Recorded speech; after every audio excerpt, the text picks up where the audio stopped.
రాఘవయ్య కాంతమ్మ గారి ఇల్లు ఎప్పుడూ సందడిగా ఉండేది. దానికి కారణం రాఘవయ్య గారి మంచితనం కంటే ఆ ఇంటి కోడలు కాంచన మాటల చమత్కారమే ఎక్కువ. రవి కాంచనకి పెళ్ళయి 2 ఏళ్లవుతుంది. ఇక అత్తగారు కాంతమ్మ, ఆమెకి కొన్ని మూఢనమ్మకాలు ఎక్కువ. దానికి తోడు స్వార్థం, మరికొంత బద్ధకం కూడా. కాంచన తన బ్యాగ్లో పట్టుచీరలు, నగలు సర్దుకుంటూ ఉంటే తలుపు దగ్గర నిలబడి కాంతమ్మగారు ఒక పులి తన ఎరను చూసినట్టు చూస్తున్నారు. నువ్వు వెళ్తే ఈ వంట వార్పు ఎవరు చేస్తారు అని మనసులో అనుకుని కాంచనని ఆపడానికి ఏదో ఒక అస్త్రం ప్రయోగించాలని నిర్ణయించుకున్నారు. అబ్బా కాంచన, ఏంటో ఈ మధ్య నిద్రలో ఎవరో తైలం రాసి ఒళ్ళంతా గట్టిగా లాగేస్తున్నట్టు అనిపిస్తోంది. ఏంటో ఈ వయసు, ఎప్పుడు ఏమవుతుందో చెప్పలేం. అత్తయ్యగారు, నిద్రలో తైలం రాసి ఎవ్వరూ లాగరు, కానీ మీరు నిన్న రాత్రి నిద్రలో మంచం దిగుతూ కింద పడ్డారు. ఆ దెబ్బకి ఒళ్ళు నొప్పులు రావటం సహజమే. అయినా మీరు బాలే ఉన్నారండి. పొద్దున్నే 6 ఇడ్లీలు 2 వడలు లాగించేశారుగా. ఆ ఇడ్లీల శక్తితో ఒక యుద్ధమే చెయ్యొచ్చు. నా తిండికి దిష్టి తగిలేలా ఉంది. నాకీరోజు గుండెల్లో ఏదో తిరుగుతున్నట్టుంది. లోపల ఏదో కల్లోలం జరుగుతుంది. ఈ టైంలో నువ్వు బ్యాగ్ సర్దుకొని వెళ్ళిపోతే నాకేమైనా అయితే ఈ ఇంటికి దిక్కెవరు? అత్తయ్యగారు, మీరు కాస్త గ్యాస్ టాబ్లెట్ వేసుకోండి. లోపలున్న కల్లోలం కాస్త తుఫానులా మారి వెళ్ళిపోతుంది. అయినా నేనెళ్లేది 3 రోజులే కదా, దానికింత బిల్డప్ ఎందుకు? బిల్డప్పా? నా ఆరోగ్యం గురించి చెప్తే నీకు హాస్యంగా ఉందా? నా బాధ నాకే తెలుసు. మొన్న రాశి ఫలాల్లో జ్యోతిష్యుడు చెప్పాడు, నాకు గ్రహాలు అనుకూలంగా లేవంట. అందుకే ఈ వారం కాస్త కష్టకాలమని. నువ్వీ సమయంలో వెళ్ళటం నాకు అస్సలు నచ్చట్లేదు. అంతలో రాఘవయ్య గారు హాల్లోకొచ్చారు. రవి కూడా వచ్చాడు. ఏంటి కాంతం, పొద్దున్నే మొదలెట్టావా?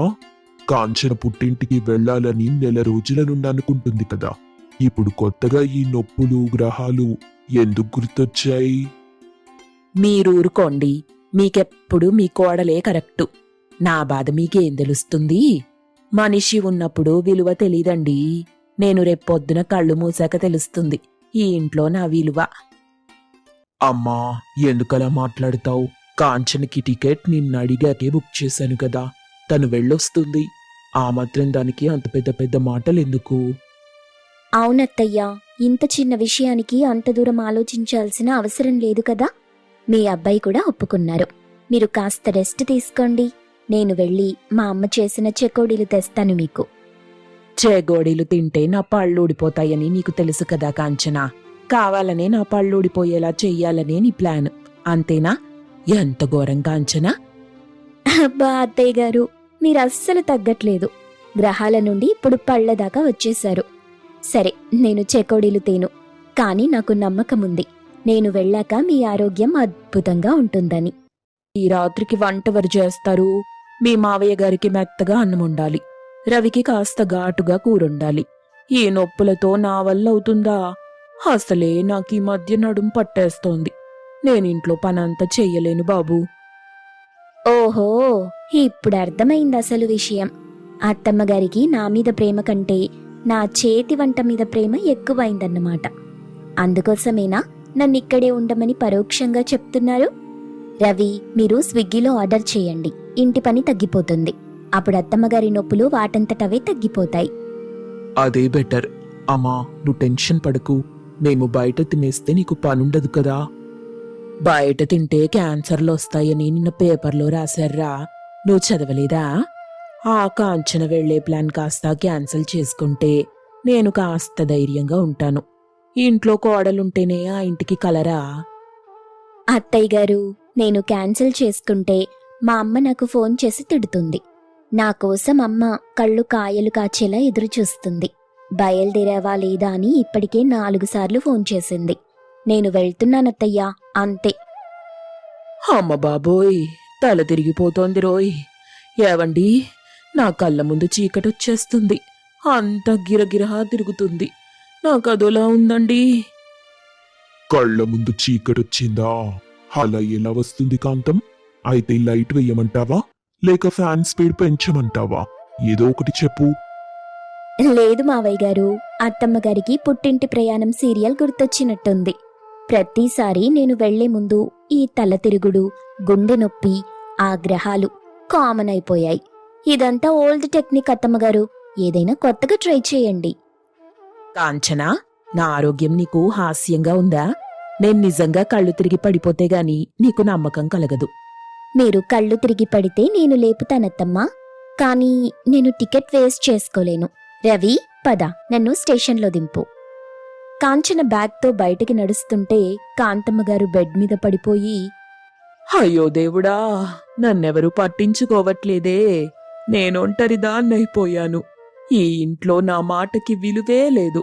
నా కొడుకు కూడా తన భార్య కొంగు పట్టుకొని తిరుగుతున్నాడే.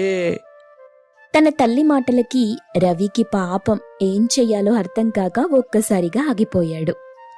కాంచనా, అమ్మ నిజంగా బాధపడుతున్నట్టుంది కదా. ప్రయాణం పోస్ట్ పోన్ చేద్దామా? రవి, మీరు కూడా ఆ డ్రామాలో జాయిన్ అవ్వకండి. మీకు తెలియదు, నేను వెళ్ళిపోయాక అత్తమ్మగారు బాగా తిని మధ్యాహ్నం సినిమా చూస్తూ ఎంజాయ్ చేస్తారు. నేనుంటే మాత్రం ఆమెకి నొప్పులొస్తాయి.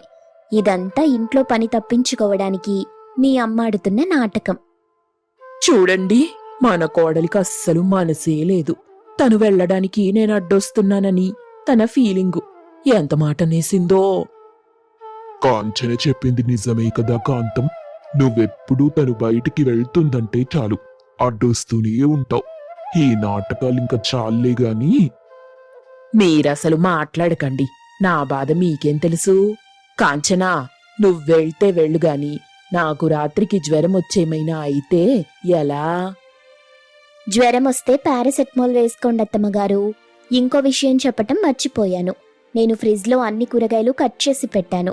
మీరు కాస్త స్టవ్ వెలిగిస్తే చాలు, నొప్పులున్న వాళ్ళు కూడా హాయిగా వంట చేసేయొచ్చు. నేను కూడా మీకు హెల్ప్ చేసినట్టే కదా. నేను వంట చెయ్యాలా ఈ వయసులోనా? మరి నేను వెళ్లకుండా ఇక్కడే ఉంటే వంట నేను చెయ్యాలి. అదే కదా మీ ప్లాన్? నేను వెళ్తే ఈ పనులన్నీ మీరు చెయ్యాలి. అది మీకిష్టం లేదు. అదే కదా లాజిక్? అబ్బే, అదేం లేదు. నాకు నిజంగానే ఒంట్లో బాగోలేదు. కాంతమ్మ మనసులో మాట అనుకోకుండా బయటపెట్టి దొరికిపోయింది. కాంచన, రవి ఇంటి నుండి వెళ్ళిపోయాక కాంతమ్మ అటూ ఇటూ చూసి ఎవరూ లేరని నిర్ధారించుకొని సైలెంట్గా కిచెన్లోకి వెళ్ళింది. రాఘవయ్య గారు ఇదంతా గమనిస్తున్నారు. ఏంటమ్మా కాంతం, నొప్పులేమయ్యాయి? అప్పుడే కిచెన్లోకి వెళ్ళావు? అప్పుడే గ్యాస్ తగ్గిపోయిందా? నొప్పులున్నా కడుపు మండిపోతుంది కదండి.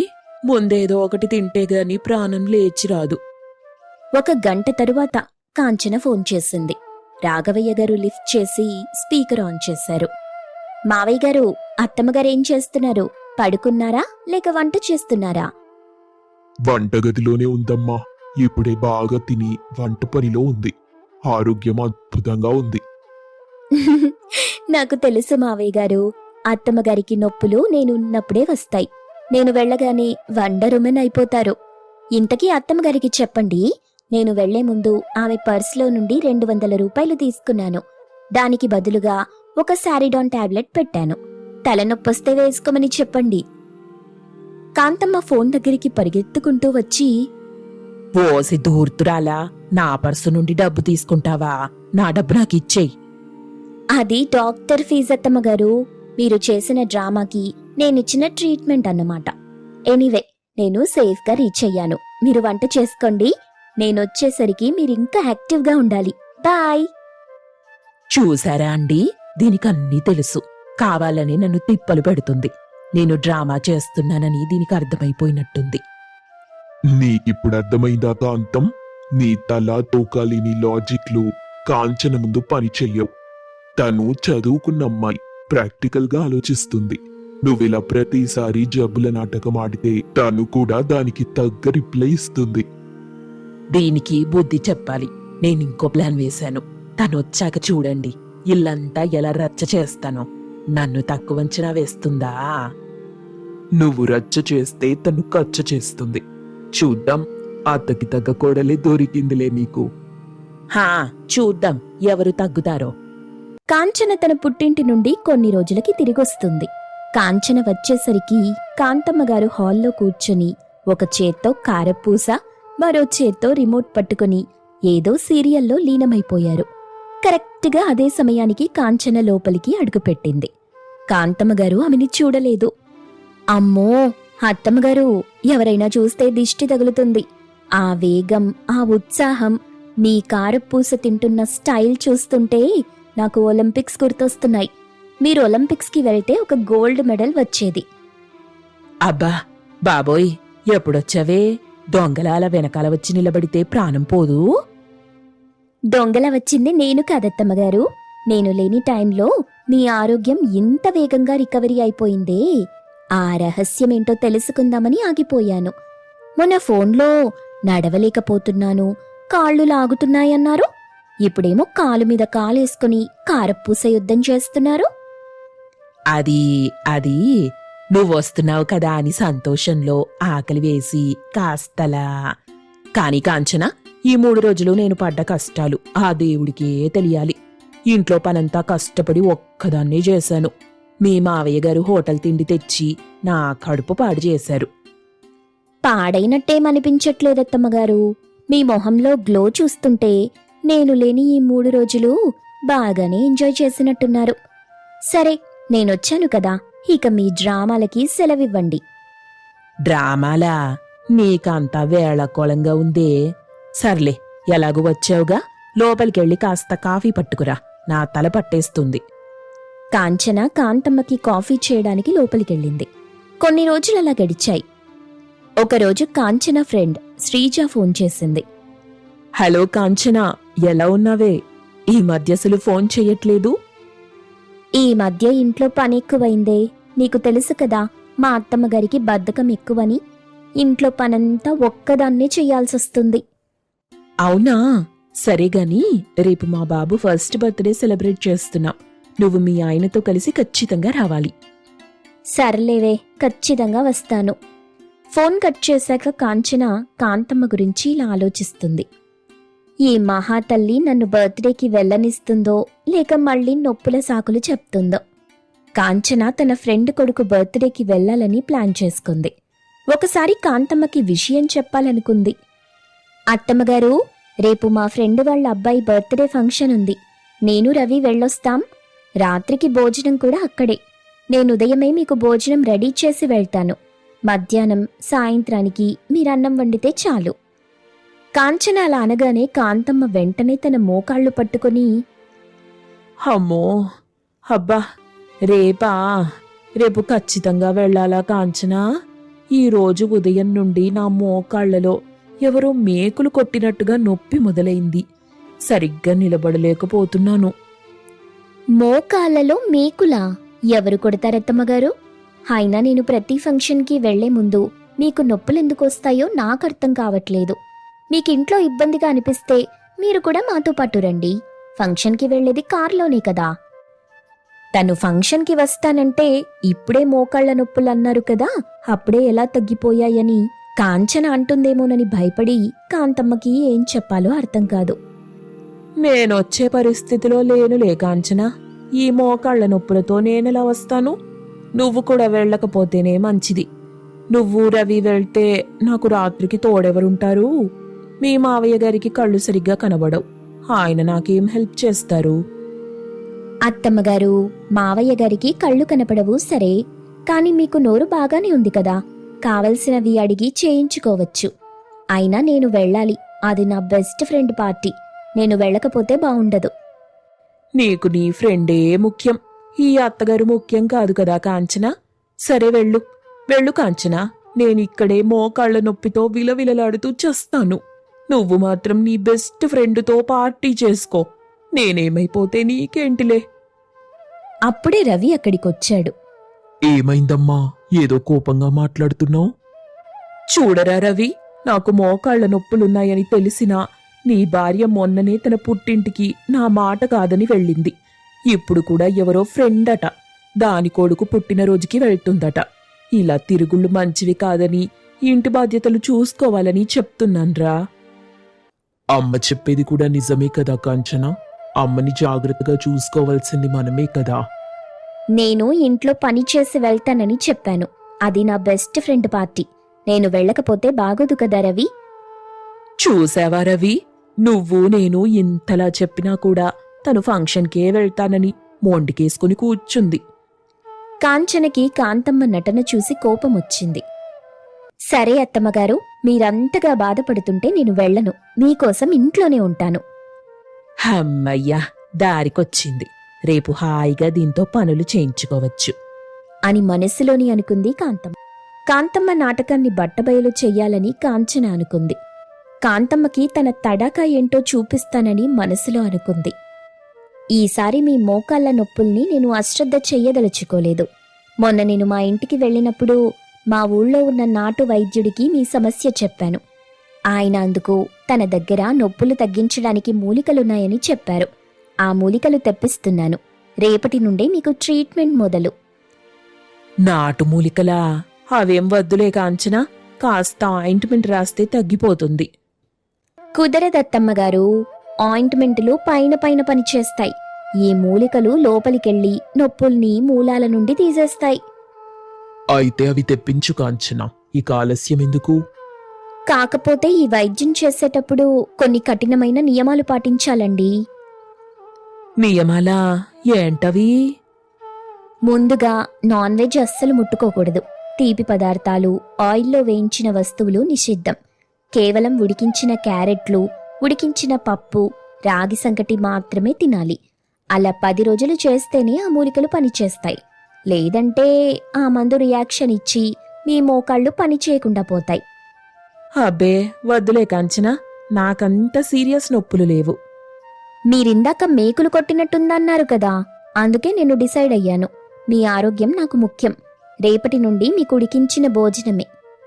మరుసటి రోజు నుండి కాంతమ్మ గారికి కష్టాలు మొదలయ్యాయి. కాంచన ప్లాన్ ప్రకారం కొన్ని చేదు మూలికల రసాన్ని తీసుకొచ్చింది. వంటగది నుండి గుమగుమలాడే వాసనలొస్తుంటే కాంతమ్మ గారి ముందు మాత్రం ఉడికించిన క్యారెట్లున్నాయి. కాంచనా, ఏంటిది? ఈ క్యారెట్లు చూస్తుంటే ఏడుపొస్తుంది నాకు. కనీసం కాస్త ఉప్పైనా వెయ్యొచ్చు కదా. ఉప్పు వేస్తే ఆ మూలికల పవర్ తగ్గిపోతుందత్తమ్మా. ఈరోజు చికెన్ కర్రీ ఎంత బాగా వచ్చిందో అసలు. చూడండి, మావయ్య గారు, రవి గారు ఎలా తింటున్నారో. ఆ చికెన్ ముక్కలు చూస్తుంటేనే అబ్బా నోరూరిపోతుంది. మరి నాకు? అయ్యో, మీరు మూలికల కోర్సులో ఉన్నారు కదా, ఇప్పుడు నాన్ వెజ్ తినకూడదు. ఆ చికెన్ వాసన కూడా మీకు తగలకూడదు. పక్కకెళ్ళి ఆ రాగి జావ తాగండి. ఆ రాగి జావే మీకు ఆరోగ్యం. మీ ఆరోగ్యమే మాకు మహాభాగ్యం. ఛీ, అనవసరంగా నొప్పుల నాటకం ఆడాను. ఈ కోడలు నన్ను పస్తులు పెట్టి చంపేసేలాగుంది. నా మీద నాకే జాలేస్తుంది. ఆ చికెన్ చూస్తుంటేనే నోరూరుతుంది అని మనసులో అనుకుంది కాంతమ్మ. 2 రోజులు గడిచాయి.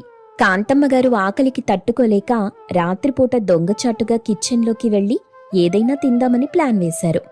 కాని కాంచన అక్కడ కూడా ఒక ప్లాన్ వేసింది. డబ్బా తీయగానే ఒక చిన్న గంట మోగేలా ఏర్పాటు చేసింది. కాంతమ్మ కిచెన్లోకి వెళ్లి మెల్లగా డబ్బా తీస్తుండగా గంట మోగింది. అమ్మో, ఏంటిది?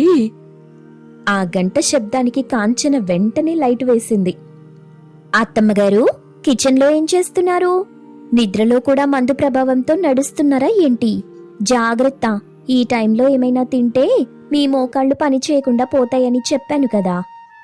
అది నీళ్లు తాగుదామనొచ్చాను కాంచనా. ఈ గంటలేంటి? మీకు రక్షణ కోసం అత్తమ్మగారు. మీరు పొరపాటున ఏదైనా తినేస్తారేమోనని నా భయం. పదండి పదండి, మిమ్మల్ని జాగ్రత్తగా చూసుకోవలసిన బాధ్యత నాదే కదా అత్తమ్మ. మీరు వెళ్ళి నిద్రపోండి. మరుసటి ఆదివారం రోజు ఇంట్లో అందరూ ఉన్నారు. కాంచన నాటుకోడి కూర వండింది. హాల్ అంతా ఆ వాసనతో నిండిపోయింది. రాఘవయ్య గారు, రవి డైనింగ్ టేబుల్ దగ్గర కూర్చున్నారు. అబ్బా కాంచన, ఈరోజు చికెన్ అదిరిపోయిందమ్మా. అవును కాంచనా, అమ్మకి కూడా కాస్త పెట్టొచ్చు కదా. పాపం ఆ క్యారెట్లు తిని మొహం వాడిపోయింది. వద్దొద్దు రవి, అత్తమ్మగారికి మోకాళ్లలో మేకులు కొట్టినట్టుంది కదా. ఈ చికెన్ తింటే ఆ మేకులు తుప్పు పట్టిపోతాయి. అందుకే ఆమెకి స్పెషల్గా ఉడికించిన ఆనపకాయ ముక్కలు ఇచ్చాను. హానపకాయ ఎన్నాళ్ళు తింటానివి? నాకు చికెన్ కావాలి. మరి మీ నొప్పుల సంగతి ఏంటత్తమ్మగారు? అవి తగ్గొద్దు? అవి అవి అవి తగ్గిపోయాయి. అంత ఈజీగా తగ్గవత్తమ్మగారు. మూలికల కోర్సు ఇంకా ఉంది. అప్పటిదాకా నూరు కట్టుకోవాల్సిందే. ఒకవేళ మీరు అబద్ధం చెప్పుంటే మాత్రం ఆ మందు వికటించి మీ ఒళ్ళు పచ్చగా అయిపోతుంది. చాలా ఆపు కాంచనా, నీ మూలికలు పాడుగాను. నాకే నొప్పులు లేవు, ఏ మేకులు లేవు. నువ్వు నీ ఫ్రెండ్ బర్త్డే పార్టీకి వెళ్తానంటే ఇంట్లో పనులన్నీ నా మీద ఎక్కడ పడతాయోనని, నేనొక్కదాన్నే బోర్గా ఫీల్ అవుతానని అలా అబద్ధం చెప్పానంతే. అంతకి మించి ఏ నొప్పులు లేవు నాకు. ఇకనైనా ఆ చికెన్ ముక్క పెడతావా, లేక నన్నిలాగే చంపేస్తావా? చూసావా రవి, నీ తల్లి నాటకం ఎలా బయటపడిందో. కాంచన దెబ్బకి నిజం కక్కేసింది. కాంచన, నువ్వు భలే తెలివైన దానివమ్మా. అమ్మా, నువ్వు మరీను పనులు తప్పించుకోవడానికి ఇలా పస్తులుండాలా? నాకు ముందే తెలుసు అత్తమ్మగారు, మీ నొప్పులన్నీ మీరనుకున్నప్పుడే వస్తాయని నాకు అర్థమైంది. అందుకే ఈ మూలికా వైద్యం డ్రామా ఆడాను. ఇకనైనా నాటకాలు తగ్గించి హాయిగా అందరితో కలిసి తినండి. అబ్బా, ఎంత తెలివైన దానివే కాంచన, నన్ను గోతిలో పడేసి నవ్వుతావా? సరే, ఈసారికి నువ్వు గెలిచావు. ఆ చికెన్ గిన్నెట్టు తీసుకురా, ముందు నా ఆకలి తీరాలి. తప్పకుండా అత్తమ్మగారు, కానీ నెక్స్ట్ టైం మళ్ళీ మోకాళ్ళ నొప్పి అంటే మాత్రం ఈసారి నేరుగా వేపాకు రసమే. అమ్మో వద్దు తల్లి, నీకు నీ మూలికా వైద్యానికో దండం. అందరూ నవ్వుకుంటూ భోంచేశారు. కాంతమ్మగారు పైకి నవ్వుతున్నా మనసులో మాత్రం ఈ కాంచనకి ఎలాగైనా బుద్ధి చెప్పాలి, నా పరువు తీసేసింది అని ప్రతీకారంతో రగిలిపోతున్నారు. 2 రోజుల క్రితం జరిగిన మూలికా వైద్యం ఘటన తరువాత కాంతమ్మగారు పైకి శాంతించినట్టు కనిపించినా ఆమె మనసులో మాత్రం రగిలిపోతున్నారు. తనని కొన్ని రోజుల పాటు క్యారెట్లు, ఉడికించిన ఆకులు తినేలా చేసి తన కొడుకు ముందు తన నాటకాన్ని బయటపెట్టిన కాంచన మీద ఎలాగైనా ప్రతీకారం తీర్చుకోవాలని చూస్తున్నారు. కాని కాంచన తెలివైనది. ఆమెతో నేరుగా తలపడితే మళ్లీ తనకే నష్టమని కాంతమ్మగారికి అర్థమైంది. అందుకే అదును కోసం ఎదురు చూస్తున్నారు. సరిగ్గా అదే సమయంలో ఆ ఇంటికి సుశీల వచ్చింది. సుశీల అంటే ఆ వీధిలో అందరికీ హడల్. ఎవరింట్లో ఏం జరుగుతుందో తెలియకపోతే ఆమెకి నిద్రే పట్టదు. కాంతమ్మగారికి చిన్ననాటి స్నేహితురాలు. పైగా ఒకరి కుటుంబంలో పుల్లలు పెట్టడంలో ఆమె దిట్ట. సుశీల హాల్లోకొచ్చేసరికి కాంతమ్మగారు దీర్ఘంగా ఆలోచిస్తూ కూర్చున్నారు. సుశీలని చూడగానే కాంతమ్మ మొహంలో ఒక వెలుగొచ్చింది. తన బాధ చెప్పుకోవడానికి ఒక మనిషి దొరికినందుకు ఆనందించింది. ఏవే కాంతం, ఎలా ఉన్నావు? మోహన్ చూస్తేనే వాడిపోయిన వంకాయలా ఉంది. ఏంటి సంగతి? నీ కోడలు పిల్ల పుట్టింటి నుండి వచ్చిందిగా, ఇప్పుడు ఇల్లు కలకలలాడాలిగా. ఆ కలకలలాడుతుందిలే, ఆ కళ్ళ తట్టుకోలేక నేను విలవిలలాడుతున్నా. రా కూర్చో. ఎందుకు, ఏమైంది? మీ కోడలు పిల్ల బంగారం అన్నావుగా ఉన్నా? బంగారమే, కాని ఆ బంగారమే ఇప్పుడు ఇనుము కరిగించి నా గొంతులో పోస్తుంది సుశీల. మొన్న నాకు మోకాళ్ల నొప్పులని చిన్న అబద్ధం చెప్తే దానికది ఏం చేసిందో తెలుసా? కొన్ని రోజులు నాకు చికెను మటను పెట్టకుండా గడ్డి, గాదం, ఉడికించిన క్యారెట్లు పెట్టి నా ప్రాణం తీసింది. పైగా రవి ముందు నా నాటకం బయట పెట్టి నన్ను దోషిని చేసింది. ఓసి, ఎంత పని చేసింది! ఆయనను మరీ అమాయకురాలివే కాంతం. ఈ కాలం కోడళ్ళు మనలాంటి వాళ్లలా కాదు, వినయంగా ఉండరు. వాళ్ళు వినయంగా ఉండేలా మనమే చేసుకోవాలి. ఎలా చేసుకోవాలి సుశీల? దానికి నోరు పెద్దది, తెలివితేటలు కూడా ఎక్కువే. నేనేం మాట్లాడినా అది వెంటనే నా మాటలు తిప్పికొడుతుంది. నువ్వు చేసే తప్పే అది. నువ్వు దాంతో నేరుగా గొడవ పడుతున్నావు. అట్ట చేయకూడదు. యుద్ధం ఎప్పుడూ వెనక నుండే చెయ్యాలి.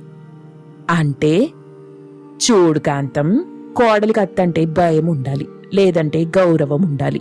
అవి రెండూ లేనప్పుడు ఆమెని ఒంటరిని చెయ్యాలి. రవిగాడున్నప్పుడు నువ్వు కోడలతో మంచిగా ఉండు. ఆమె లేనప్పుడు దాని మీద చిన్న చిన్న కంప్లైంట్లు వెయ్యి. వంట బాగోలేదని, ఇల్లు శుభ్రం చెయ్యట్లేదని వంకలు పెట్టు. అది తిరిగి సమాధానం చెప్తుందిగా, అప్పుడు గొడవ పెంచు. దానివల్లేమొస్తుంది? అక్కడే ఉందే అసలు కిటుకు. అది నీతో గొడవ పడుతున్నప్పుడు రవి వచ్చేలా చూసుకో. లేదా రవి రాగానే నువ్వు ఏడుస్తూ కనిపించు. నీ భార్య నన్ను లెక్క చేయట్లేదురా, అన్నం కూడా పెట్టట్లేదు అని చెప్పు. మగవాళ్లకి ఆఫీస్ టెన్షన్లో ఇంటి గొడవలు చిరాకు తెప్పిస్తాయి. ఆ చిరాకులో వాడు భార్యని తిట్టేస్తాడు. ఒక్కసారి భర్త తనని తిట్టాడని తెలిస్తే ఆ అమ్మాయి కుంగిపోతుంది. అప్పుడు నీ దారికొస్తుంది. అంతే అంటావా? రవి నా మాటలు నమ్ముతాడంటావా? కన్న తల్లి కన్నీళ్లు పెడితే కరగని కొడుకుంటాడా? నువ్వు ట్రై చెయ్యి, చిన్నగా మొదలెట్టు, చిచ్చు అదే రగులుకుంటుంది. నేనెళ్తున్నాను. నేను మళ్ళీ వచ్చే వరకు కాంచన నీ చెప్పు చేతుల్లో ఉండాలి. సుశీల వెళ్ళిపోయాక కాంతమ్మ గారు దీర్ఘంగా ఆలోచించారు. కాంతమ్మ మనసులో సుశీల చెప్పింది నిజమే అనిపించింది. ఏదో సరదాగా కాంచనని ఆట పట్టిద్దామనుకున్న ఆమె ఆలోచనలు ఇప్పుడు పంతం వైపు మళ్ళాయి. సాయంత్రం అయింది. కాంచన వంటింట్లో కాఫీ కలుపుతుంది. రాఘవయ్య గారు వరండాలో ఉన్నారు. రవి ఇంకా ఆఫీస్ నుండి రాలేదు. కాంచన కాఫీ కప్ అందిస్తూ, తీసుకోండి అత్తమ్మగారు, వేడివేడి కాఫీ. ఈరోజు కాస్త యాలకులు దంచి వేశాను, ఘుమఘుమలాడిపోతుంది. అప్పుడు కాంతమ్మగారు కొంచెం కాఫీ తాగి, ఛీ, ఏంటిది కాంచనా? ఇది కాఫీనా లేక కాషాయమా? పంచదార వెయ్యమంటే పాయసంలో వేసినట్టు వేశావు. నాకు షుగర్ తెప్పించి చంపేద్దామనుకుంటున్నావా? అయ్యో లేదండి అత్తమ్మగారు, మామూలుగా వేశానంతే. మీకు నిన్నటిదాకా క్యారెట్లు తిని తిని నోరు చప్పబడిపోయి ఉంటుంది, అందుకే తీపెక్కువ అనిపిస్తుంది. చూసావా, మళ్ళీ ఎదురు సమాధానం. నేనేం చెప్పినా దానికి ఒక జోక్ వేయటం అలవాటైపోయింది నీకు. పెద్దవాళ్ళేదైనా చెప్తే వినటం నేర్చుకో. మా అమ్మగారు నాకు నేర్పిన పద్ధతి వేరు, నీ పెంపకం వేరులే. అయినా తల్లిదండ్రుల పెంపకాన్ని బట్టే పిల్లలు ఉంటారు. అత్తమ్మగారు, కాఫీ గురించి మాట్లాడండి, పెంపకం దాకా ఎందుకు? నేను మిమ్మల్ని గౌరవించలేదా? గౌరవమా? మొన్న రవి ముందు నన్ను దొంగని చేసినప్పుడేమైంది నీ గౌరవం? సరే, ఇప్పుడు ఈ ఇల్లు చూడు, దుమ్ము కొట్టుకుపోతుంది. పొద్దున్నే తుడవమని చెప్పాను, తుడిచావా? పొద్దున్నే తుడిచాను కదా అత్తమ్మగారు. మీరే కదా టీవీ చూస్తూ కాళ్ళు పైకెత్తారు.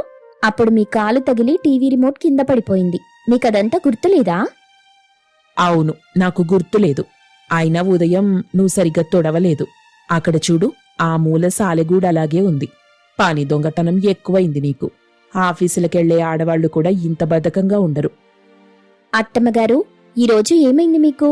సుశీలాంటి వచ్చి వెళ్ళాక మీలో ఏదో మార్పు కనిపిస్తుంది. ఆమెదైనా నూరిపోసిందా ఏంటి? ఓహో, ఇప్పుడు నా స్నేహితుల మీద కూడా పడ్డావా? అంటే ఇంటికి నాతో మాట్లాడ్డానికి ఎవ్వరూ రాకూడదా? నేనెవ్వరితోనూ మాట్లాడకూడదా? నువ్వాడిందే ఆట, పాడిందే పాట, అదే కావాలా ఇంట్లో? కాంతమ్మగారి అరుపులకి రాఘవయ్య గారు లోపలికొచ్చారు. ఏమిటే కాంతం, ఎందుకు నీకులా? చిన్న కాఫీ కోసం అంత రచ్చ అవసరమా? మీరూరుకోండి. మీరెప్పుడూ ఈమెనే వెనకేసుకొస్తారు. నేను ఇంట్లో ఒక పని మనిషి కంటే హీనంగా అయిపోయాను. నా మాటకి విలువే లేదు. మావయ్య గారు, నేను రోజు కాఫీ ఎలా పెడతానో ఈ రోజు అలాగే పెట్టాను, మామూలుగాని. చూశారా, నేను కావాలని చేస్తున్నానట. అంటే నాకు పిచ్చనుకుంటుందా? నా కర్మ కాలిపోతే గాని ఇలాంటి మాటలు పడను. సరిగ్గా అప్పుడే రవి ఆఫీస్ నుండొచ్చాడు. చాలా అలసిపోయున్నాడు. ఆఫీస్లో బాస్తో గొడవైంది. తలనొప్పితో ఇంటికొచ్చాడు. రవిని చూడగానే కాంతమ్మగారు తన ప్లాన్ని అమలు చేశారు. ఒక్కసారిగా కళ్లలో నీళ్లు పెట్టుకుని సోఫాలో కూలబడ్డారు. అమ్మా, ఏమైంది? ఎందుకు ఏడుస్తున్నావు? ఏం లేదురా, నా బతుకు బస్టాండ్ అయిపోయింది. నా చిన్నతనం నుండి ఇప్పటి వరకు నేనెవ్వరి దగ్గర మాట పడలేదు. కానీ ఇప్పుడు నా సొంతింట్లోనే పడాల్సొస్తుంది. ఎవరన్నారమ్మా? ఏమైందసలు? ఇంకెవరు, నీ భార్య. కాఫీ కాస్త తీపెక్కువైందని చెప్పినందుకు నీకు షుగర్ వచ్చి చేస్తే నాకేంటి అన్నట్టు మాట్లాడింది. నా పెంపకం గురించి, నా స్నేహితుల గురించి ఇష్టం వచ్చినట్టు మాట్లాడింది. నేను ఇంట్లో ఉండలేన్రా రవి, నన్నేదైనా వృద్ధాశ్రమంలో చేర్పించేయి. రవి గారు, అత్తమ్మ అబద్ధం చెప్తున్నారు. నేనలా అనలేదు. ఆవిడ కావాలని.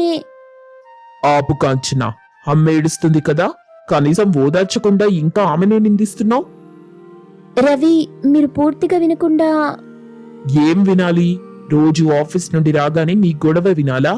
పొద్దున్నే వెళ్లేటప్పుడు గొడవే, వచ్చేటప్పుడు గొడవే. అసలు చిన్న కాఫీ విషయంలో ఎందుకంత గొడవ?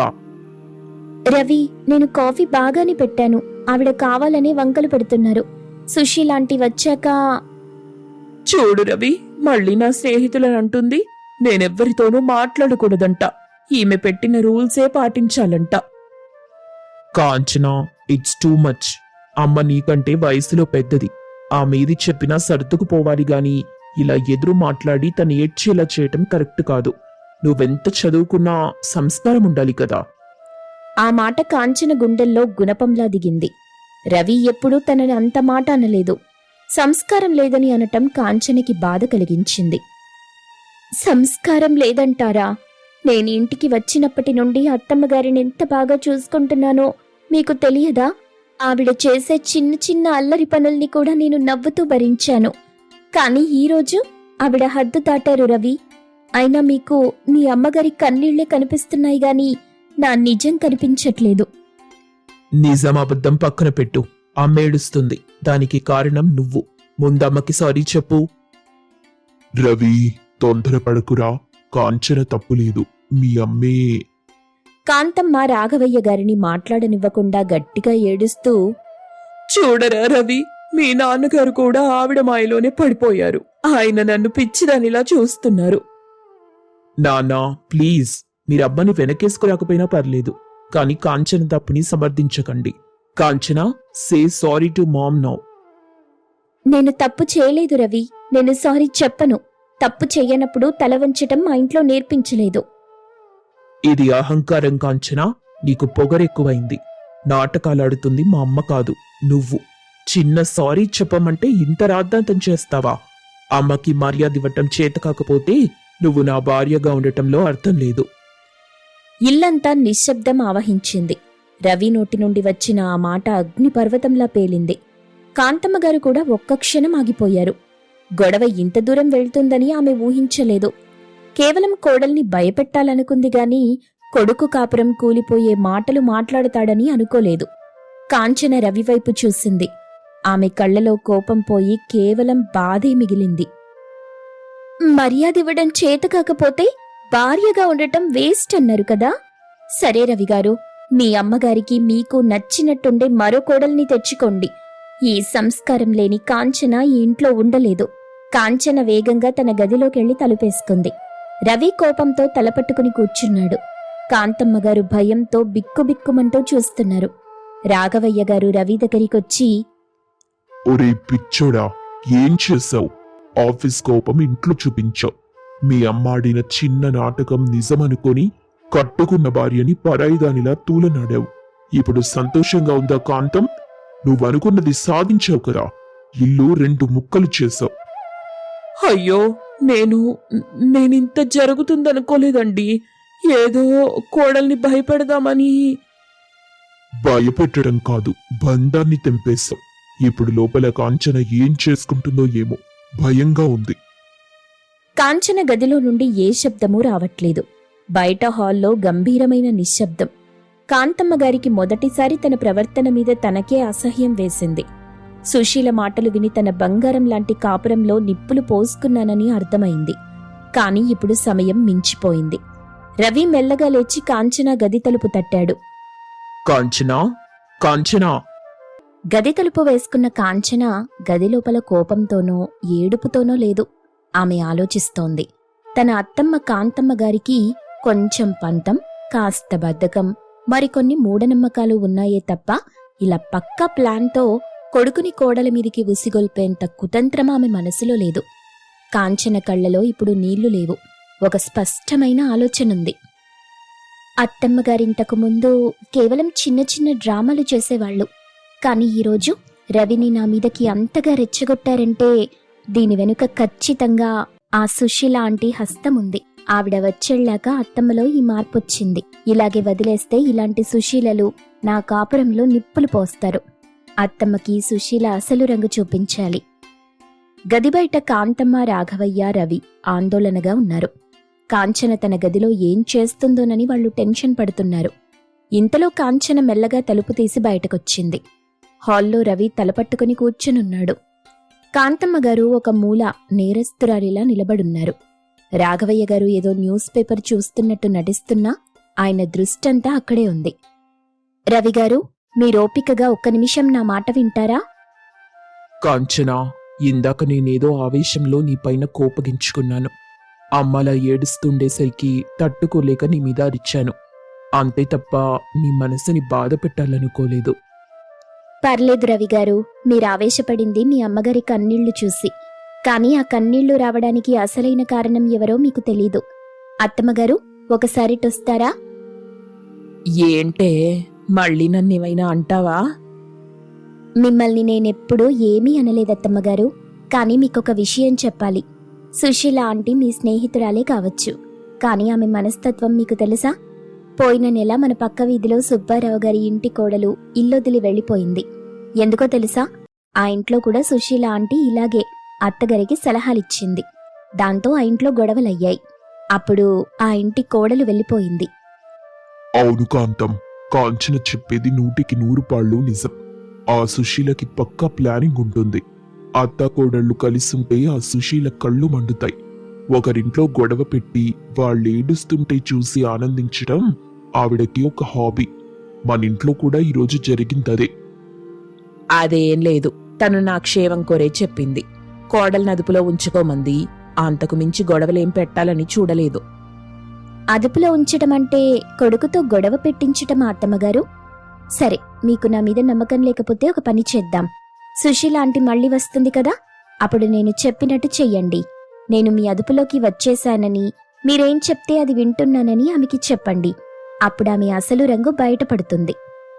రవికి కూడా ఇప్పుడు విషయం అర్థమైంది. తన తల్లి అమాయకత్వాన్ని సుశీల ఆసరాగా తీసుకుని ఇంట్లో కావాలనే గొడవలు రాజేయాలని చూస్తుందని గ్రహించాడు. అందరూ కలిసి ఒక ప్లాన్ వేశారు. 2 రోజుల తరువాత సుశీల మళ్లీ ప్రత్యక్షమైంది. కాంతమ్మగారు కాంచన చెప్పినట్టే యాక్టింగ్ మొదలెట్టారు. ఏవే కాంతం, ఎలా ఉంది మీ ఇంట్లో పరిస్థితి? నేను చెప్పిన ప్లాన్ వర్కౌట్ అయిందా? ఆ రోజు రవిగాడు నీ కోడలికి గట్టిగానే క్లాస్ పీకాడని విన్నాను. అది నిజమేనా? అబ్బో, నువ్వు చెప్పిన ప్లాన్ భలే వర్క్ అయిందిలే సుశీల. రవి ఒక్కసారి గట్టిగా అరిచేసరికి కోడలు పిల్ల దారిలోకి వచ్చేసింది. ఇప్పుడు నేనేం చెప్తే అది చేస్తుంది. అణిగి మణిగి ఉంటుంది. అవునా, అంత తేలిగ్గా దారిలోకి వచ్చేసిందా కాంతం? ఇప్పుడు నువ్వు అసలు పట్టు బిగించాలి. అదానికి మణిగుందని నువ్వు మెత్తబడితే మళ్ళీ తలెత్తుతుంది. ఇప్పుడు దానికి కఠినమైన పనులు అప్పగించు. అసలు పుట్టింటికి వెళ్తానని మాటే ఎత్తకుండా చెయ్యాలి. అంటే ఏం చేయమంటావు? చూడు, దానికి విశ్రాంతి అస్సలుండకూడదు. ఏదో పని చెప్పు. అదొక పనైపోయిందని అనుకునే లోపే ఇంకో పని అప్పగించు. పొద్దున్నే లేచి వాకిలుడ్చి ముగ్గు పెట్టడం దగ్గర నుండి రాత్రి గిన్నెలు తోమేదాకా అన్నీ దానితోనే చేయించు. అది అలసిపోవాలి. అప్పుడు నీ దగ్గరికొచ్చి కాళ్ళు పట్టుకుంటుంది. అప్పుడు గాని దానికి నీ పవరేంటో అర్థం కాదు. కాంతమ్మ గారికి గుండెల్లో రాయి పడ్డట్టు అయ్యింది. సుశీల తనకి సాయం చేయటం లేదు, తన కోడల్ని హింసించమని చెప్తుందని అర్థమైంది. సరిగ్గా అప్పుడే కాంచన లోపలి నుండి నవ్వుతూ వచ్చింది. ఏంటి సుశీల ఆంటీ, అత్తగారి పవర్ అంటే కోడల్ని పని మనిషిని చేయటమేనా? మరి మీ కోడలు మీ ఇంట్లో ఏం చేస్తుంది? ఆమె కూడా పొద్దున్నే లేచి ముగ్గు పెట్టి గిన్నెలు తోముతుందా? లేక మీరు పెట్టే టార్చర్ భరించలేక సాఫ్ట్వేర్ కంపెనీలో నైట్ షిఫ్ట్లో చేస్తుందా? మీ ఇంట్లో కూడా మీ కోడల్ని బాధ పెడుతూనే ఉంటారా? ఏంటే అంత మాటన్నావు? నేను మీ అత్తయ్య క్షేమం కోరి ఏవో 4 మంచి మాటలు చెప్తున్నాను. క్షేమం కోరా? పక్క వీధిలో 2 కాపురాలు కూల్చారు. అది మీ క్షేమమా, వాళ్ళ క్షేమమా? సుశీల ఆంటీ, నీకొక విషయం చెప్పాలి. మా అత్తమ్మగారు నా మీద ప్రేమతో ఒక మాట అన్నా నేను పడతాను. కాని మీలాంటి వాళ్ళు నూరిపోస్తే పడే రకం కాదు నేను. మా అత్తమ్మగారిని రెచ్చగొట్టి మా ఇంట్లో నిప్పులు పొయ్యాలని చూస్తే ఆ నిప్పు మీ ఇంటికే అంటుకుంటుంది. జాగ్రత్త. కాంతం, చూసావా నీ కోడలు ఎలా మాట్లాడుతుందో? దానికి ఎంత పొగరో చూడు. పెద్దవాళ్లన్న గౌరవం కూడా లేకుండా. చూస్తున్నాను సుశీల, దీని పొగరు కాదు, నీకు తంత్రం. నా కోడలు నాకేది కావాలో అది చేసి పెడుతుంది. నువ్వు చెప్పినట్టు దాన్ని పని మనిషిని చేయాల్సిన అవసరం నాకు లేదు. ఇప్పటిదాకా నీ మాటలు విని నా కొడుకు కాపురంలో చిచ్చు పెట్టాను. ఇక చాలు. నువ్విక్క నుండి వెళ్తావా లేక గెంటేయమంటావా? చాలా బాగా చెప్పారత్తయ్య. ఇప్పుడు మీరు ఈ సుశీల గారి కుతంత్రాన్ని అర్థం చేసుకున్నారు. ఇలాంటి వాళ్ళు ఇంట్లో ఉంటే కాపురాలు కూలిపోతాయి. ఇలాంటి వాళ్ళకి ఎంత దూరంగా ఉంటే అంత మంచిది. ఓహో, అత్తాకోడళ్ళు కలిసిపోయారన్నమాట. సరే, నాకేంటి, మీ కర్మ. కానీ కాంతం, ఒక్క మాట గుర్తుపెట్టుకో. నీ మీద ప్రేమతో చెప్పాను గాని గొడవ పెట్టాలని కాదు. నా మాట విను. ఈ రోజు కాకపోయినా ఎప్పటికైనా నీ ఆస్తి మొత్తం రాయించుకొని నీ కోడలు నిన్ను గెంటేస్తుంది. అప్పుడు నా దగ్గరికే ఏడుస్తూ వస్తావు. జాగ్రత్తగా ఉండు. నీకంతా మంచే జరగాలి. నేనెళ్తున్నా. నీకా దేవుడి తోడుండాలి. సుశీల మొసలి కన్నీరు కారుస్తూ అక్కడి నుండి ఆవేశంగా బయటికెళ్ళిపోయింది. కాని వెళ్తూ వెళ్తూ ఆమె విసిరిన ఆస్తి అనే బాణం కాంతమ్మగారి మనసులో ఒక మూలన గుచ్చుకుంది. హాల్లో అంతా నిశ్శబ్దం. కాంచన అత్తమ్మ దగ్గరికెళ్లి చేతులు పట్టుకుంది. అత్తమ్మగారు, చూశారు కదా ఆవిడ అసలు రంగు. ఇలాంటి వాళ్ల మాటలు నమ్మకండి. మన కుటుంబంలోకి మూడవ వ్యక్తిని మనం రానివ్వకూడదు. అవును కాంచన, తప్పు చేశాను. సుశీల మాటలు విని రవిని నీ మీదికి ఉసిగొల్పాను. నన్ను క్షమించు తల్లి. క్షమించమని అడక్కండి అత్తమ్మగారు. మీరు నాకంటే వయసులో పెద్దవారు. చిన్న చిన్న గొడవలు కామన్, కానీ అవి మన మధ్యే ఉండాలి. మూడో వ్యక్తి దాకా వెళ్లకూడదు. అక్కడ జరిగే తతంగమంతా చాటు నుండి వింటున్న రవి, రాఘవయ్య గారు బయటకొచ్చారు. రవి కాంచన దగ్గరికొచ్చి సారీ చెప్పాడు. కుటుంబం మళ్లీ ఒక్కటైంది. కాని కాంతమ్మగారి మనసులో సుశీల అన్న చివరి మాటలు మాత్రం మెదులుతూనే ఉన్నాయి. ఆస్తి తీసేసుకుని గెంటేస్తుంది అన్న మాట ఆమెని భయపెడుతోంది. ఆ రాత్రి కాంతమ్మగారు నిద్రపోవటం లేదు. పక్కనే ఉన్న రాఘవయ్య గారు గుర్రు పెట్టి నిద్రపోతున్నారు. ఆమె ఆలోచనలన్నీ ఆస్తి మీదే ఉన్నాయి. సుశీల అన్నది నిజమైతే కాంచనిప్పుడు బానే ఉంటుంది. కాని రేపొద్దున మా ఆయన ఆస్తి మొత్తం రవి పేరు మీద, రవి ఆస్తి కాంచన పేరు మీదికి వెళ్తే నా పరిస్థితేమిటి? కాంచన నన్ను బయటికి గెంటేస్తుందా? లేదు లేదు, కాంచన అలాంటిది కాదు. కాని లోకం అలాగే ఉందిగా. మరుసటి రోజు పొద్దున కాంచన కాఫీ తీసుకొచ్చింది. కాంతమ్మగారు ఆమెని ఒక రకమైన అనుమానంతో చూస్తున్నారు. కాంచన అది గమనించింది. ఏంటత్తమ్మగారు అలా చూస్తున్నారు? మళ్ళీ ఏదైనా నొప్పి మొదలైందా? అదేం లేదులే కాంచన. అయినా నీకు మీ పుట్టింట్లో ఆస్తులేమైనా ఇస్తున్నారా ఏంటి? ఆస్తులా? మా అన్నయ్య గారు ఉన్నారు కదా అత్తమ్మగారు. పుట్టింట్లో ఆస్తులు ఆయనకే వెళ్తాయి. అయినా నాకు ఆస్తులెందుకు? మీరు, మావయ్య గారు, రవి, మీ ప్రేమే నాకు పెద్ద ఆస్తి. అన్ని మాటలు బానే చెప్తారులే, కాని కాలం గడిచే కొద్దీ మనిషి మనసు మారిపోతుంది. అత్తమ్మగారు, మళ్ళీ సుశీల ఆంటీ వైరస్ మీ బుర్రలోకెక్కిందా?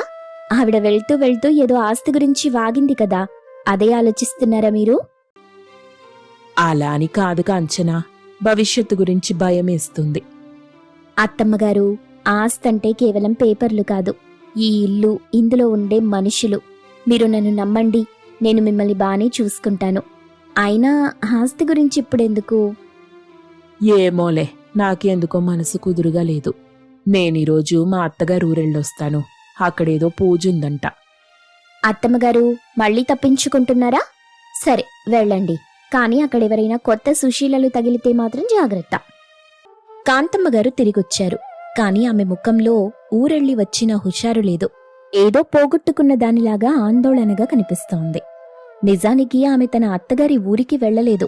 సుశీల నాటిన బీజం ఆమె మనసులో పెరిగి పెద్దదై కాంచన గురించి ఆరా తీయడానికి ఆనాడు పెళ్లి సంబంధం కుదిర్చిన సుబ్బయ్య దగ్గరికెళ్లారు. సుబ్బయ్య గారు మంచి వ్యక్తి. కాంచన పెళ్లికి ముందు ఎలా ఉండేదని కాంతమ్మ అడిగింది. కాంతమ్మగారు అడిగిన ప్రశ్నలకి ఆయన ఒకటే చెప్పారు. కాంచన చాలా మంచి అమ్మాయి కాంతం, తెలివైంది కూడా.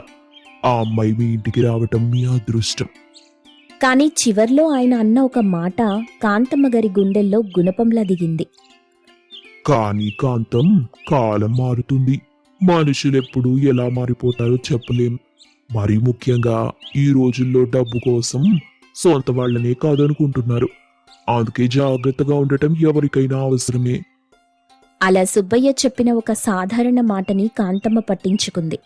కాంతమ్మ మంచిదే, కాని ఒక సాధారణ మాటని కూడా బాగా పట్టించుకోవటం ఆమె బలహీనత. కాంతమ్మ గారు లోపలికొస్తుంటే కాంచన గుమ్మం దగ్గరే నిలబడి చిరునవ్వుతో ఆహ్వానిస్తుంది. కాని కాంతమ్మ గారి కళ్లలో మాత్రం కాంచన అంటే భయం కనిపిస్తుంది. రెండత్తమ్మ గారు, ఊళ్ళో పూజలు బాగా జరిగాయా? ఏంటలా నీరసంగా ఉన్నారు? అక్కడ తిండి సరిగ్గా తినలేదా ఏంటి? బానే జరిగిందిలే. తిండికేముందిలే, ఏం తిన్నా నాకు అరుగుతుంది. కాని మనసు ప్రశాంతంగా ఉంటే చాలు. రవి ఎక్కడా? మీ మావయ్య గారింట్లో ఉన్నారా? రవి ఆఫీస్కెళ్లారు. మావయ్య గారు లోపల గదిలో ఉన్నారు. మీ బ్యాగ్ ఇవ్వండి, నేను లోపల పెడతాను. వద్దొద్దు, నా బ్యాగ్ నేను పెట్టుకుంటాను. ఇందులో పూజా సామాన్లు, కొన్ని గ్లాస్ ఐటమ్స్ ఉన్నాయి. నువ్వు పట్టుకుంటే ఎక్కడ పగిలిపోతాయోనని భయం. బ్యాగ్ పట్టుకుంటే గ్లాస్ ఐటమ్స్ ఎలా పగులుతాయి అత్తమ్మగారు? సర్లేండి, మీ ఇష్టం. మీకోసం కాఫీ చేస్తాను, ముందు కాఫీ తాగండి. కాంతమ్మ గారు గదిలోకి వెళ్లి తలుపేసుకున్నారు.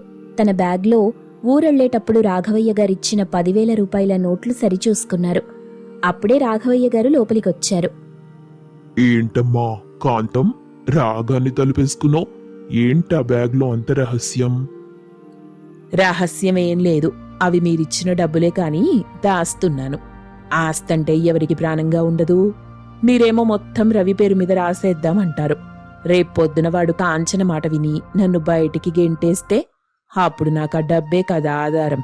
అందుకే ఎవరికంటా పడకుండా దాస్తున్నా. పిచ్చి కాంతం, కాంచన లాంటిది కాదని నీకు తెలుసు కదా. సుశీల మాటలు నమ్మి ఇన్ని కష్టాలు పడుతున్నావా? ఆ సుశీల మాటలు నమ్మకు. నమ్మకమా? సుబ్బయ్య గారు కూడా చెప్పారు, డబ్బు కోసం మనుషులు మారతారని. అందుకే నా నగలు, నా డబ్బులు అన్నీ నేను జాగ్రత్తగా దాచుకోవాలి. ఆ కాంచన కంట పడకూడదు. మధ్యాహ్నం భోజనం అయ్యాక కాంచన వంటింట్లో గిన్నెలు సర్దుతోంది. కాంతమ్మ గారు మెల్లగా అడుగులో అడిగేసుకుంటూ హాల్లో ఉన్న రాఘవయ్య గారి అల్మారా దగ్గరికొచ్చారు. అందులో ఉన్న నగల్ని వేరే చోట దాచాలని ఆమె ప్లాన్. ఈ నగలిక్కడుంటే ఎప్పటికైనా కాంచన అడుగుతుంది. దీనికంటే పాత బియ్యం డబ్బాలో దాచటం బెటర్. కాంతమ్మ గారు ఒక చిన్న మూట తీసుకుని వంటింట్లోకెళ్లారు. కాంచన కిచెన్ నుండి బయటికెళ్లగానే గబగబా బియ్యం డబ్బాలో ఆ మూట నొక్కేశారు. కాని కాంచన అప్పుడే అనుకోకుండా కిచెన్ వైపొచ్చి కాంతమ్మ బంగారం మూట దాచినట్టు ఆమె గమనించింది. అత్తమ్మగారు, ఏంటి బియ్యం డబ్బాలో ఏదో వేస్తున్నారు? అబ్బే ఏం లేదు కాంచనా, ఇది మనం వాడని పాత బియ్యం డబ్బా కదా, దీంట్లో పూజ చేయించిన వేపాకుల మూట వేశాను. కాంచన బియ్యం డబ్బా దగ్గరికెళ్తూ, వేపాకులా? వేపాకులు మూట కట్టి వేశారా? అయినా ఇప్పుడే కదా నేను బియ్యం డబ్బాలో పోశాను. ఈ మధ్య ఆ బియ్యం డబ్బా నేను వాడుతున్నానత్తమ్మా. ఉండండి, వేపాకుల మూట నేను తీసి చూస్తాను. వద్దొద్దు, ఆ మూటని కదిలిస్తే అందులో ఉన్న మహిమ పోతుంది. అది ప్రత్యేకంగా పూజ చేయించిన మూట, దాన్ని ముట్టుకోకూడదు. పూజ చేయించిన వేపాకులా? అత్తమ్మగారు, మీరు మరీను. సర్లేండి, వేపాకులు బియ్యానికి మంచివే గాని ఆ మూట మాత్రం కాస్త బరువుగా ఉన్నట్టుంది. బంగారపు వేపాకులేమైనా వెయ్యలేదు కదా మీరు? బంగారమా? నా దగ్గర అంత బంగారం ఎక్కడుంది? అయినా ఇంట్లో ఉన్న బంగారం అంతా నీదే కదా, నేను బిచ్చగత్తెని. అత్తమ్మగారు, ఎందుకలా మాట్లాడతారు? మీ నగలు మీవే, కానీ ఎందుకలా నాకు తెలియకుండా దాస్తున్నారు? నేనెప్పుడైనా వాటిని అడిగానా? ఇప్పుడు అడగవు, కానీ రేపు నా కొడుకుని అడిగి తీసుకుంటావు, నాకు తెలుసులే. కాంతమ్మ గారు అక్కడి నుండి వెళ్లిపోయారు. కాంచనకు అనుమానం వచ్చింది. అత్తమ్మ ప్రవర్తనలో ఏదో తేడా ఉంది. సుశీల వెళ్తూ వెళ్తూ ఆస్తి గురించి అన్న మాటలు అత్తమ్మని బాగా భయపెట్టున్నాయని కాంచన గ్రహించింది. సాయంత్రం రాఘవయ్య గారు కాంతమ్మకి 10,000 రూపాయలు ఖర్చులకిచ్చారు. కాంతమ్మ ఆ డబ్బు తీసుకుని తన గదిలో ఉన్న పాత పెట్టెలో దాచడానికి ప్రయత్నిస్తోంది. కాంచన కాఫీ కప్పుతో గదిలోకొస్తుంది. అత్తమ్మగారు, ఇదిగోండి కాఫీ. ఏంటి ఆ పాత పెట్టె తీశారు? కాంతమ్మ కంగారుగా డబ్బులు చీర కొంగులో దాస్తూ, ఏం లేదు, పాత బట్టలు సర్దుతున్నాను, నువ్వెళ్ళు. పాత బట్టలకి రూపాయల నోట్లు తగిలా ఏంటత్తమ్మగారు? అదిగో మీ కొంగులో నుండి గాంధీ తాతగారు కనిపిస్తున్నారు. ఓ, ఇవి పాత నోట్లు, చెల్లనివి, జ్ఞాపకం కోసం దాచుకున్నాను. అత్తమ్మగారు, ఇవి కొత్త 500 నోట్లు, ఇవి చెల్లుతాయి. అయినా మీరు డబ్బులు దాచుకోవడంలో తప్పులేదు కదా, ఎందుకు దొంగలా దాస్తున్నారు? దొంగలాగానా? డబ్బులు నా ఇంట్లో నేనెందుకు దాచుకుంటాను? నా డబ్బులు నేనెక్కడ పెట్టుకున్నా నీకు సమాధానం చెప్పాలా? నువ్వు వచ్చినప్పటి నుండి నాకు స్వేచ్ఛ లేకుండా పోయింది. నాకు చెప్పక్కర్లేదత్తమ్మగారు, కానీ మీరు భయపడుతున్నారు. నేను మీ డబ్బులు లాగేసుకుంటానని భయపడుతున్నారా? భయం కాదు, జాగ్రత్త. కాలం బాలేదు. రవి నీకు బానిసైపోయాడు.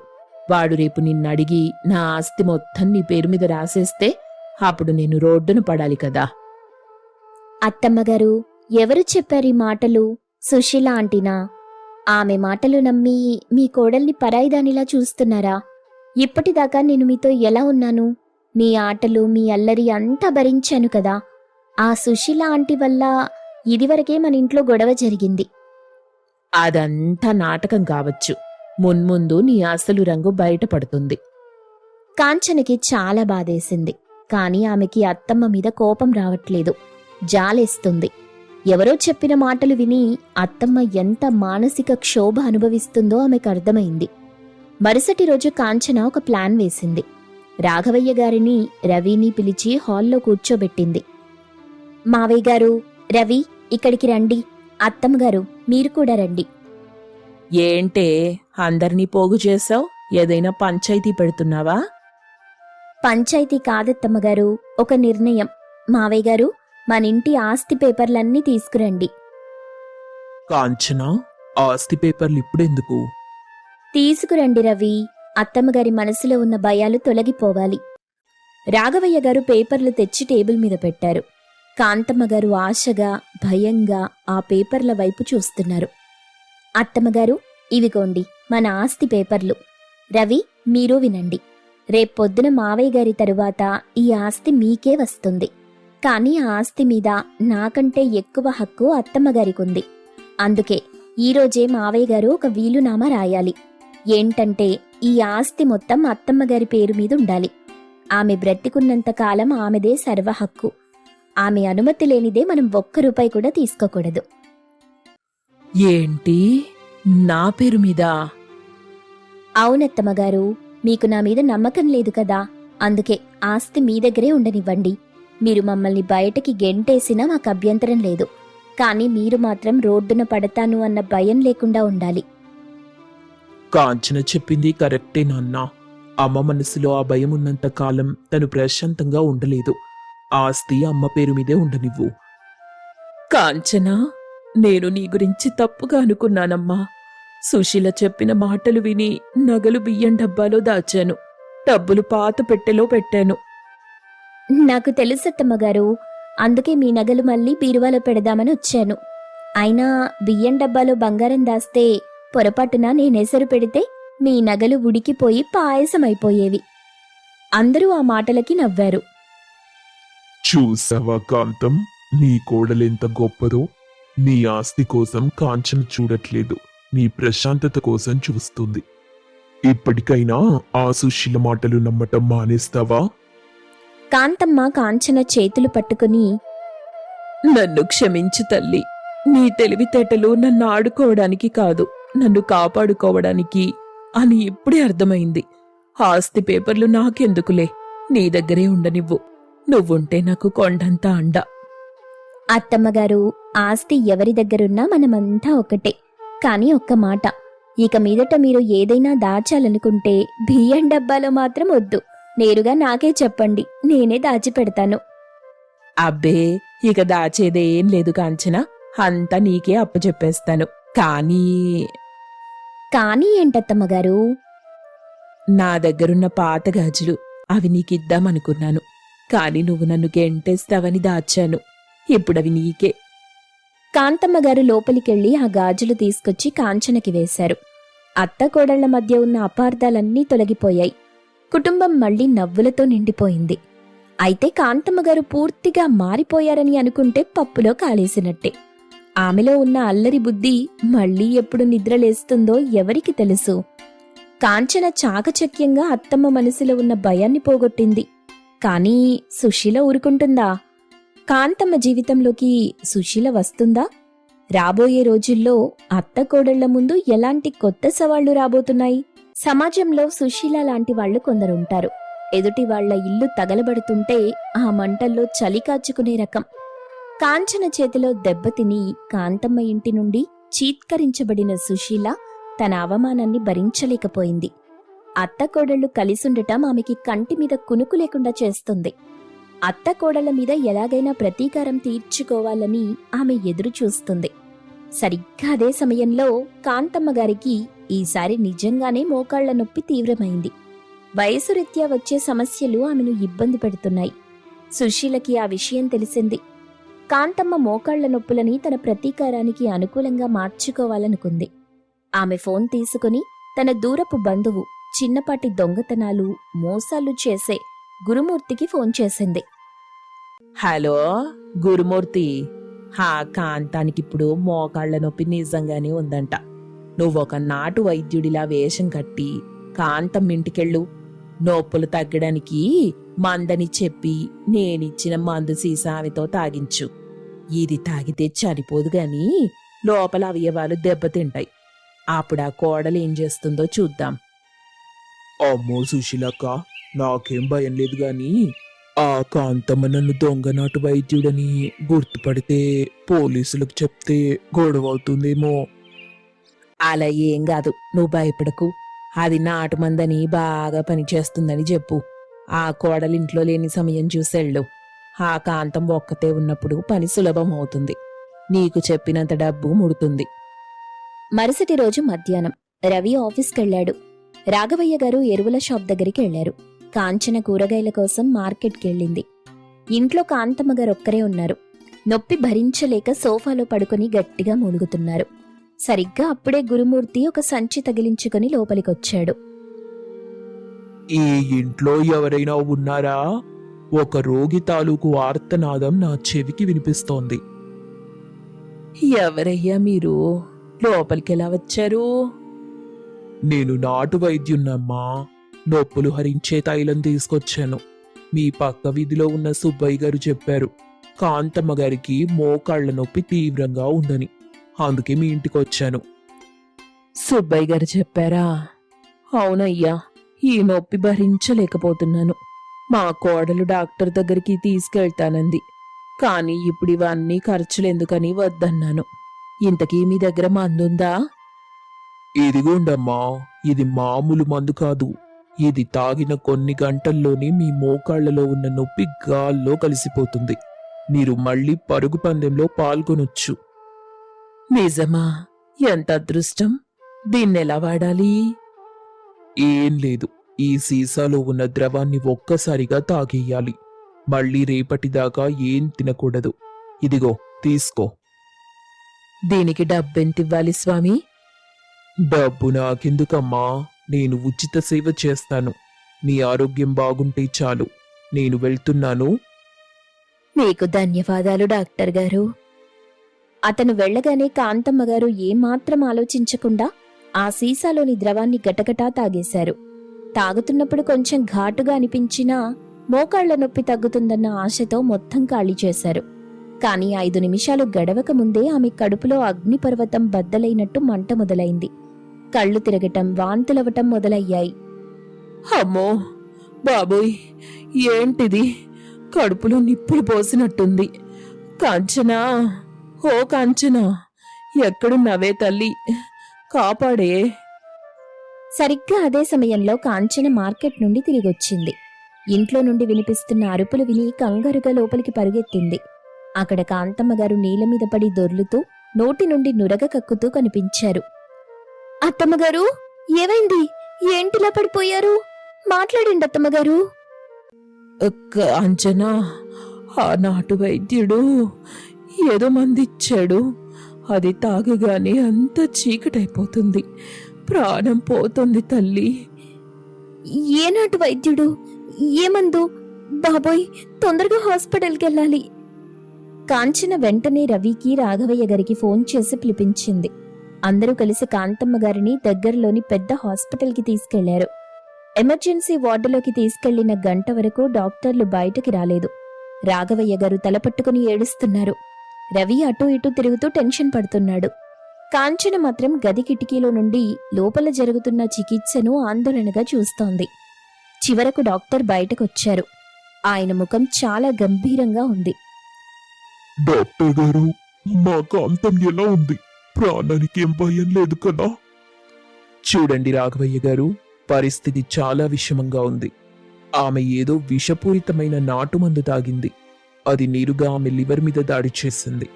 ఆమె లివర్ పూర్తిగా పని చేయకుండా పోయింది. లివర్ ఫెయిల్యూర్ వల్ల ఆమె శరీరంలోని ఇతర అవయవాలు కూడా దెబ్బతినే అవకాశం ఉంది. మరిప్పుడు ఏం చేయాలి డాక్టర్? ఏదైనా మందిస్తే తగ్గదా? మందులతో తగ్గే పరిస్థితి దాటిపోయింది రవి. ఆమెని బ్రతికించాలంటే ఉన్న ఏకైక మార్గం లివర్ ట్రాన్స్ప్లాంటేషన్. మరో 24 గంటల్లో ఆమెకి సరిపడే లివర్ దొరికితేనే ఆమె ప్రాణాలు నిలుస్తాయి. లేదంటే... అయ్యో భగవంతుడా, ఇంత కష్టం మాకెందుకు ఇచ్చావు తండ్రి? లివర్ ఎక్కడ దొరుకుతుంది డాక్టర్? మేమెంత డబ్బైనా ఇస్తాం. డబ్బు ముఖ్యం కాదు. ఆమెది చాలా అరుదైన ఏ నెగిటివ్ బ్లడ్ గ్రూప్.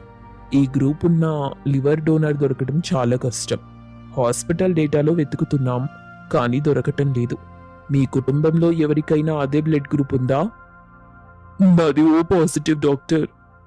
నాది ఓ పాజిటివే. డాక్టర్, నాది ఏ నెగిటివ్. మా అత్తమ్మ గారితో నా బ్లడ్ గ్రూప్ మ్యాచ్ అవుతుంది. నా లివర్ తీసుకోండి, ఎలాగైనా ఆమెని కాపాడండి. డాక్టర్ కాంచన వైపు ఆశ్చర్యంగా చూశారు. ఒక కోడలు తన అత్తగారి కోసం లివర్ ఇవ్వడానికి అంత తొందరగా సిద్ధపడటం ఆయన కెరియర్లోనే చూడలేదు. ఆయన కాంచనని విడిగా తన క్యాబిన్లోకి పిలిచారు. చూడండి కాంచన గారు, మీరు లివర్ ఇవ్వడానికి సిద్ధంగా ఉన్నందుకు నాకు సంతోషంగానే ఉంది. కానీ ఒక డాక్టర్గా మీకు ఒక విషయం చెప్పాలి. మీ ఆరోగ్య స్థితి దృష్ట్యా ఇప్పుడు మీరు లివర్ డొనేట్ చేస్తే భవిష్యత్తులో మీకు గర్భం దాల్చే అవకాశాలు, అంటే పిల్లలు పుట్టే అవకాశాలు చాలా తక్కువగా ఉంటాయి. మీ శరీరం ఆ ఒత్తిడిని తట్టుకోలేకపోవచ్చు. మీరొకసారి మీ భర్తతో, మావయ్య గారితో ఆలోచించి నిర్ణయం తీసుకోండి. ఇది మీ జీవితాంతం ఉండే సమస్య. కాంచన కళ్ళలో నీళ్లు తిరుగుతున్నా గొంతులో గంభీరతతో, డాక్టర్ గారు, భవిష్యత్తులో పుట్టబోయే పిల్లల కోసం ఇప్పుడు నా కళ్ళ ముందే చనిపోతున్న మా అత్తమ్మ ప్రాణాన్ని వదులుకోలేను. మా అత్తమ్మే నాకు అమ్మ. అమ్మలేని ఇంట్లో పిల్లలు పుట్టినా వాళ్ళకి బామ్మగారి ప్రేమ ఎవరు పంచుతారు? మా ఇల్లు కలకలలాడాలంటే మా అత్తమ్మ ఉండాలి. నా ప్రాణం పోయినా పర్లేదు, ఆమె ప్రాణం నిలవాలి. దయచేసి ఆపరేషన్కి ఏర్పాట్లు చెయ్యండి. బయట రవికి విషయం తెలిసింది. అతను కాంచన దగ్గరికొచ్చి ఆమె చేతులు పట్టుకుని ఏడ్చేశాడు. కాంచన, ఏంటి పిచ్చి నిర్ణయం? నీకు పిల్లలు పుట్టకపోతే నేనెలా తట్టుకోగలను? మన వంశం ఏమైపోవాలి? రవి, వంశం అంటే కేవలం పుట్టబోయే పిల్లలు కాదు, మనల్ని కనిపెంచిన తల్లిదండ్రులు కూడా. అత్తమ్మగారు ఆ రోజు చేసిన నాటకాల వెనుక కూడా నా మీదున్న అపార్థమే తప్ప కపటం లేదు. ఆవిడ మళ్ళీ ఇంటికొచ్చి నన్ను తిట్టాలి, అప్పుడే నాకు తృప్తి. ప్లీజ్ రవి, నన్ను అడ్డుకోకండి. మీరు నాకు సపోర్ట్గా ఉండాలి. కాంచన, నువ్వు మనిషివి కావమ్మా, దేవతవి. నీలాంటి కోడలు మా ఇంటికి రావటం మేం చేసుకున్న అదృష్టం. నీ త్యాగానికి మేమే రూపంలోనూ రుణం తీర్చుకోలేం. ఆపరేషన్ థియేటర్లోకి కాంచనని, కాంతమ్మ గారిని తీసుకెళ్లారు. 10 గంటల పాటు సాగిన ఆ సుదీర్ఘ శస్త్రచికిత్స బయట ఉన్న వాళ్లకి 10 ఏళ్లలా అనిపించింది. మరోవైపు రవి ఊరుకోలేదు.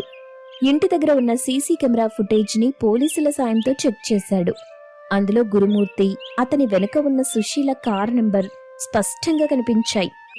పోలీసులు వెంటనే రంగంలోకి దిగి సుశీలని, గురుమూర్తిని అరెస్ట్ చేశారు. జైలు ఊచలు లెక్కపెడుతున్న సుశీలకి తన కుతంత్రం తననే ఎలా బలి తీసుకుందో అర్థమైంది. హాస్పిటల్లో ఆపరేషన్ ముగిసింది. డాక్టర్ బయటకొచ్చి ఆపరేషన్ సక్సెస్ అని చెప్పారు. 2 రోజుల తర్వాత కాంతమ్మ గారికి స్పృహొచ్చింది. పక్కనే బెడ్ మీద తెల్లగా, నీరసంగా ఉన్న కాంచనని చూసింది. రాఘవయ్య గారు కాంచన చేసిన త్యాగం గురించి వివరించారు. కాంతమ్మ కళ్లలో నుండి దారగా నీళ్లు కారుతుండగా వణుకుతున్న గొంతుతో, కాంచన, ఏంటే ఇదంతా? నా ప్రాణం కోసం నీ జీవితాన్ని పనంగా పెడతావా? నేను నిన్నెన్ని మాటలన్నాను? నీతో ఎన్నో నాటకాలాడాను. నన్నెందుకు బ్రతికించావే తల్లి? అత్తమ్మగారు, ఏంటలా ఏడుస్తున్నారు? ఇప్పుడు మీ శరీరంలో నా లివర్ ఉంది. అంటే ఇక నుండి మీరు నా మాట ఇంకా బాగా వినాలన్నమాట. నాకెదురు మాట్లాడితే నా లివర్ మీకు నొప్పి పుట్టిస్తుంది, జాగ్రత్త. నువ్వు కోడలివి కాదు, నా అమ్మవి తల్లి. పునర్జన్మకి కారణమైన నా కన్న తల్లివి. సుశీల మాటలు విని నిన్ను పరాయిదానిలా చూశాను. కాని నువ్వు మాత్రం నన్ను కన్న తల్లిలా చూసుకున్నావు. ఏ కాంతమ్మ ఇక నుండి నీ మాటే వింటుంది. నువ్వేది చెప్తే అదే వేదం. కాంతం, ఇప్పటికైనా అర్థమైందా? అత్తకి తగ్గ కోడలంటే ఏంటో? బుద్ధిలో, తెలివితేటల్లోనే కాదు, ప్రేమలో త్యాగంలో కూడా నీకు తగ్గ కొడలే దొరికింది. కాంచన, నువ్వు గ్రేట్. నీ వల్ల మా అమ్మ మాకు దక్కింది. నీకు పిల్లలు పుట్టినా పుట్టకపోయినా నువ్వు నా జీవితాన్నే కాదు, ఈ కుటుంబాన్ని కాపాడిన దేవతవి. అవసరమైతే మనం ఒక బాబుని దత్తత తీసుకుందాం. కాని భగవంతుడి లెక్కలు వేరుగా ఉంటాయి. నిస్వార్థమైన త్యాగం ఎప్పుడూ వృధా పోదు. కొన్ని నెలల తరువాత హాస్పిటల్ నుండి డిశ్చార్జ్ అయి ఇంటికొచ్చిన కాంచనకి ఒక వింతైన అలసట, వాంతులు మొదలయ్యాయి. డాక్టర్లు చెప్పిన దానికి భిన్నంగా కాంచన గర్భవతి అయిందన్న వార్త తెలిసింది. ఆ వార్త వినగానే రాఘవయ్య గారు, రవి ఆనందంతో గంతులేశారు. కాంతమ్మ గారైతే ఊరంతా మిఠాయిలు పంచారు. చూసారా అండి, నా కోడలు చేసిన త్యాగానికి ఆ దేవుడే మెచ్చి వరమిచ్చాడు. ఇంటికి వారసుడొస్తున్నాడు. ఇక నా కోడల్ని నేను మహారాణిలా చూసుకుంటాను. అత్తమ్మగారు, వారసుడొస్తే వాడు నా మాట వింటాడో లేదో తెలీదు గాని మీ మాట మాత్రం ఖచ్చితంగా వింటాడు. ఎందుకంటే వాడికి కథలు చెప్పే బామ్మగారు మీరు కదా. అవును తల్లి, వాడికి మన అత్త కోడళ్ల కథే చెప్తాను. ఎలా నా కోడలు తన తెలివితేటలతో అత్తమ్మని దారికి తెచ్చిందో, ఎలా తన ప్రేమతో అత్తమ్మ ప్రాణాల్ని కాపాడిందో ప్రతిరోజు చెప్తాను. మన కథ ఈ తరానికి ఒక పాఠం కావాలి. అత్త కోడళ్ల మధ్య యుద్ధంతో మొదలైన ఈ ప్రయాణం ఒక గొప్ప ఆత్మీయ అనుబంధంతో ముగిసింది. అత్తంటే కేవలం ఆజ్ఞలు వేసే ఆవిడ కాదని, కోడలంటే కేవలం పనులు చేసే పిల్ల కాదని, ఒకరినొకరు అర్థం చేసుకుంటే ఆ బంధం అమ్మా కూతుర్ల బంధం కంటే మిన్నగా ఉంటుందని ఈ కథ నిరూపించింది.